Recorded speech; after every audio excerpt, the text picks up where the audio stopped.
Hey everybody, welcome to my second installment of On the Path of Capoeira, Mestre Vibes, Tokyo, Japan. I feel like I'm getting a little bit better at doing this. After yesterday's or the last one I did, I really had a chance to sit down and think about how much fun it's actually just to be able to talk into a microphone and get things done. Also checking how I'm able to better understand the distance and how I speak. So, this morning, I got something a little bit special for you guys. This morning, I got an email from my adopted father here in Japan. I say adopted father because we've built a relationship over the last 23 years that is just amazing. And although we don't have a lot of opportunity to meet, when we're together, it's always a very loving and it's just an amazing situation. And I think you guys are going to get a kick out of today's podcast. So, if you know me, and then you probably know my Papai Daimyon, or Daimyon Gisauza, my adopted father here. He's a Brazilian from Rio de Janeiro, and I met him in 1999, and since then, I've always come out in his Asakusa Samba Carnival, the big Asakusa Samba Carnival parade every year that they had at the end of August. Up until this year, it was always at the end of August, but now it's going to be in September. But unfortunately, due to our batizado and our event for Capoeira, I won't be able to participate this year. But nonetheless, it's a great event. It's really challenging. The Asakusa Samba Carnival event is going to be, I believe, on the 16th or 17th of September. And usually it brings together about 500,000 people, right? A lot of people don't know it's the largest Brazilian-themed Samba event outside of Brazil, outside of Rio de Janeiro and Bahia. Anyways, it's a fantastic event. If you have a chance to come to Japan in September, I recommend you check it out. It's going to be amazing. This year, I'm not sure. They're supposedly cutting down the parade to half the size because it's such a long parade. It's a lot of cutting off of traffic and doing a lot of things. So it's a lot of infrastructure work for the people. But I hope and I wish them the best of luck. So anyways, first I'll give you a little bit of background. I'm a Papai Daimyon before I tell you a really fun story. And I think it's really great because this is something that directly relates to me being a master of capoeira or somebody involved in Brazilian musical and artistic culture. So my Papai Daimyon is one of the original old school people who were really big in the samba community of Rio de Janeiro in the 60s and the 70s. I mean, he is amazing. He's recorded with Claudia Nunez and he's done so much stuff that it's insane. Now, he ended up in Japan because he was brought over by Ono-san, who had a restaurant here in a live house during the bubble. So a lot of times, a lot of the Japanese who are the older generation, the older Brazilians here or older musicians came over during the bubble. There's some jazz guys, some blues, and different people. And they all came over during that time because it was so good to come to Japan. Now, I've heard a million stories about why he never went back to Brazil, so I'm not going to get into those stories. But the term malandro is someone who gets by on their wits, who does different things just to survive with as little work as possible.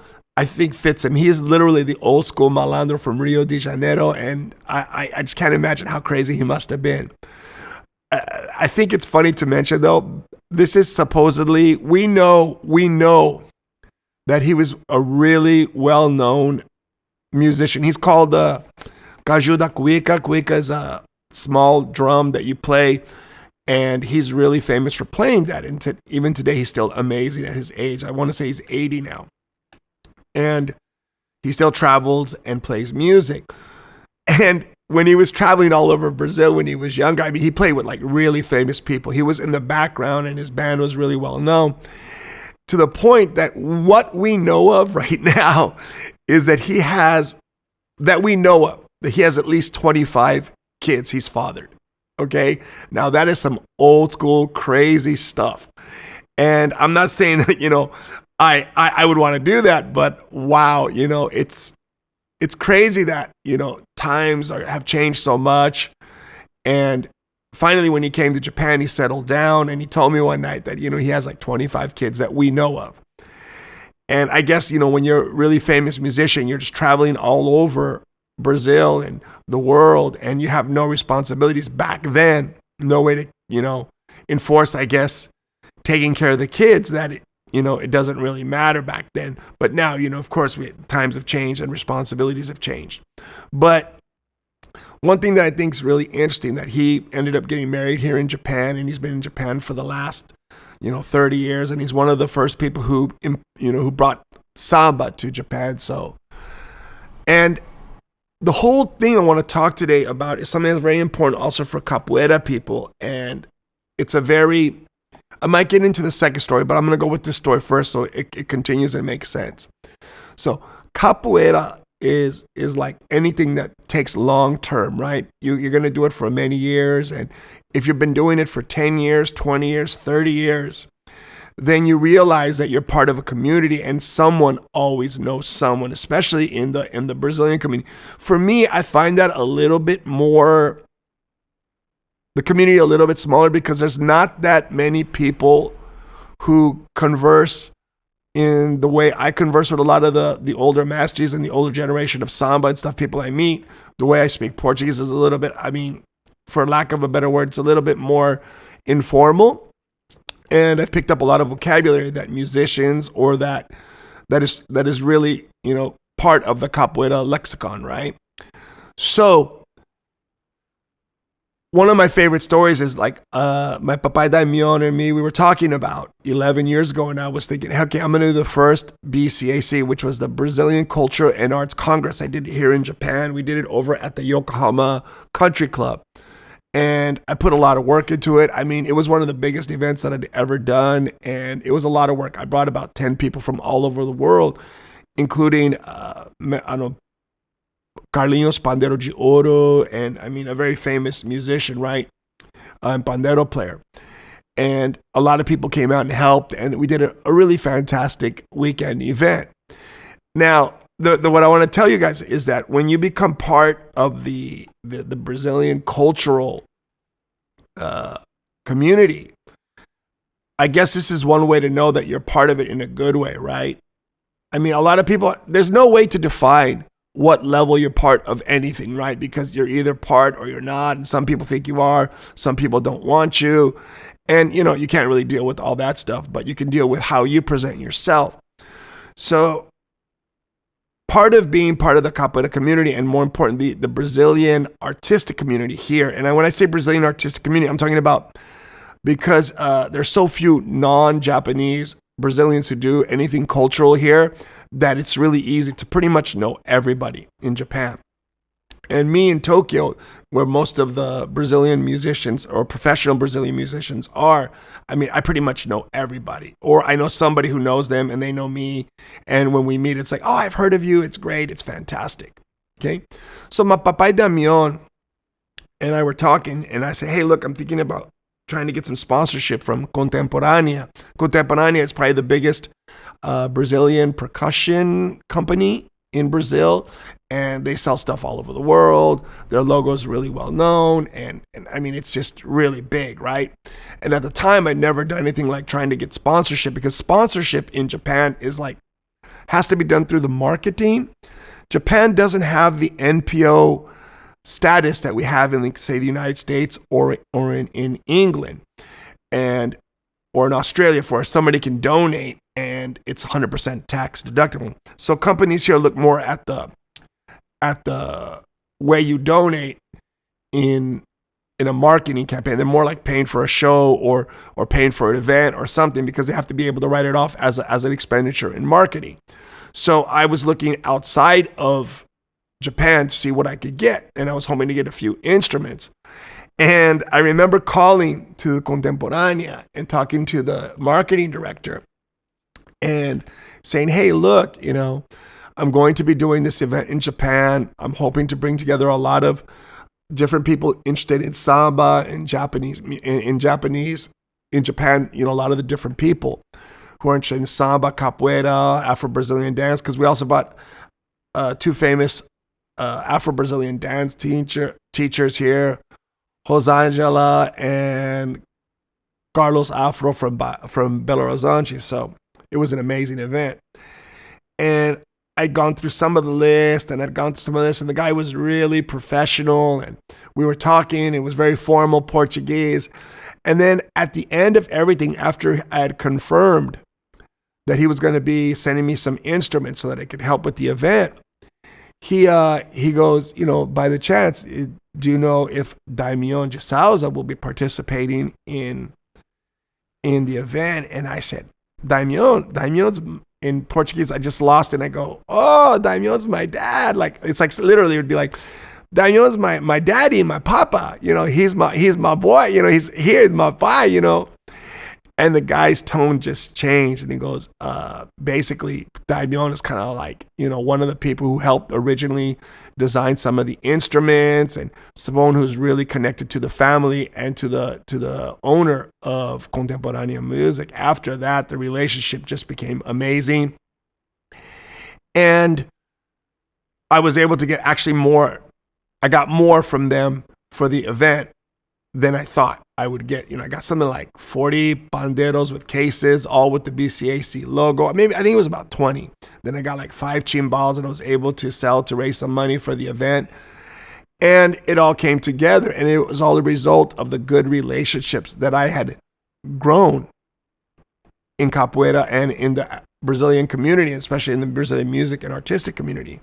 So I think it's really important that if you're a young capoeira teacher or you're a young person getting involved in something, or even like say as a Brazilian musician, you want to play music or something, you really need to understand that you have to understand the Brazilian cultural approach. Because I think if I would have come to a lot of these people through the American cultural approach, it wouldn't have created the relationships that I have. You have to be able to transcend your own comfort zone and see how people are doing it through different cultures. For me, I had to transcend being a Mexican American and doing my stuff as an American and understanding the Brazilian musician approach, or the Brazilian capoeira approach, or the Brazilian cultural approach, the good and the bad. And today I'm able to navigate the waters or the currents of energy, we call axé, to be able to work with a lot of these Brazilian musicians. I get emails in the morning, hey, how you doing, Sucuri? Miss you, love you, my brother, my son. I got uncles who are famous musicians here in Japan and incredible percussionists. And I feel I've just really, really been blessed to be part of this community. So for all of you who are out there, and you're like, okay, I want to teach capoeira in the future, you really need to think about the long-term effects, okay? And this is in a good way, in a good story. And I think I have time to share one more story. It's always about, how we do things. The second story, I believe it was in the Path of Capoeira, and I'd put it in there. The second story is going to relate to the first podcast I'd done. The first story is directly related to Contra Mestre Kalani. So I'd mentioned him in my first podcast, and we've gone different ways, but at the time, so when I first came to Japan, I was really like passionate about starting to teach capoeira, really, really like over the top. So I think when I first came here that I was too in people's faces, but that was just the way that we do it, in the Brazilian capoeira community. So I was like, go, go, go. But I wasn't sensitive to the Japanese cultural side, how they do things here. And to this day, I wouldn't change anything, because to this day, this is where I am, and doing so many positive things and having the success that I have is because I did it my way, right? I did it my way.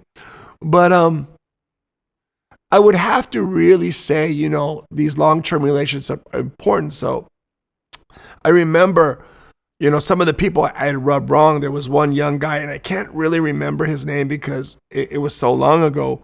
But he was another guy from Hawaii who was teaching capoeira here, but it was still really undeveloped capoeira. It was more like just trying, it was a first mover advantage. When I came, there was almost nobody teaching capoeira, like maybe one or two people. So Anybody with 6 months of capoeira was already like, wow.